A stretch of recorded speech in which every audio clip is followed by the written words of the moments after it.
Pernah nggak sih lo ketemu orang dengan berpenampilan biasa-biasa saja? Atau bahkan orang yang pernah remehin sebelumnya, tapi ternyata dia nggak seburuk yang lo pikirkan.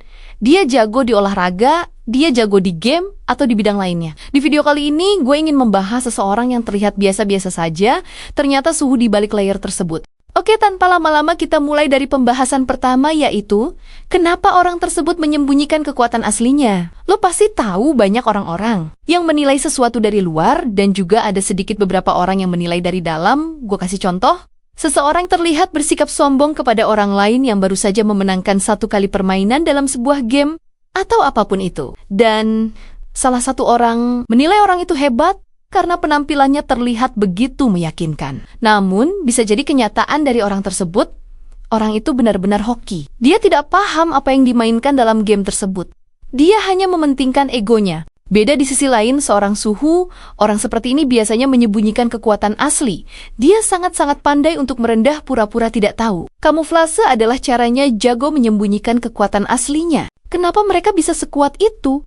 Bagaimana caranya? Ya benar, seorang yang dikatakan suhu telah mengalami masa-masa sulit seperti banyak latihan yang ekstrem. Kegagalan berkali-kali, bahkan telah melewati hal yang dianggap mustahil. Ia menyempurnakan kekuatannya dengan menjaga egonya selalu bersikap rendah hati. Jadi begitulah alasan kenapa suhu menyembunyikan kekuatannya. Lanjut poin nomor 2, kapan mereka nunjukin kemampuan aslinya? Seorang suhu itu hampir nggak pernah nunjukin kemampuan aslinya di kondisi normal. Bukan karena mereka nggak bisa, tapi karena mereka ngerti satu hal penting. Kemampuan itu paling bernilai saat dipakai di momen yang tepat. Mereka nggak tertarik buat jadi pusat perhatian di situasi yang nggak penting. Selama keadaan masih aman dan bisa ditangani orang lain, mereka milih diem, ngamatin, dan nyimpen energi.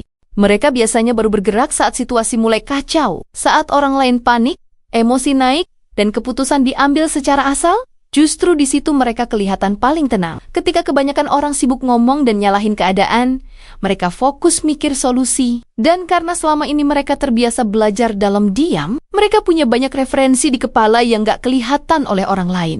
Lanjut ke poin ketiga, apa pelajaran yang bisa diambil untuk kita?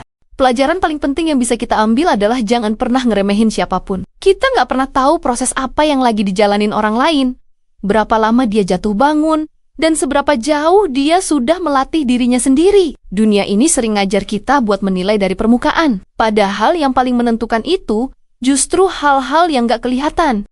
Kita juga belajar bahwa diam bukan berarti lemah. Kadang diam itu tanda orang lagi mikir, lagi nyusun langkah, dan lagi nyiapin diri. Banyak orang gagal bukan karena kurang kemampuan, tapi karena terlalu sibuk ngomong sebelum benar-benar siap. Orang yang kuat tahu kapan harus belajar dan kapan harus bertindak. Poin terakhir adalah bagaimana cara menjadi suhu? Menjadi suhu itu bukan soal kelihatan jago di depan orang lain, tapi soal punya kemampuan nyata yang bisa dipakai kapanpun dibutuhkan. Langkah pertamanya adalah berhenti cari validasi.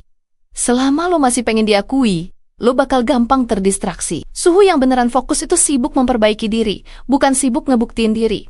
Langkah kedua, punya satu fokus yang jelas. Suhu itu hampir nggak pernah setengah-setengah. Dia tahu bidang apa yang mau dia kuasai.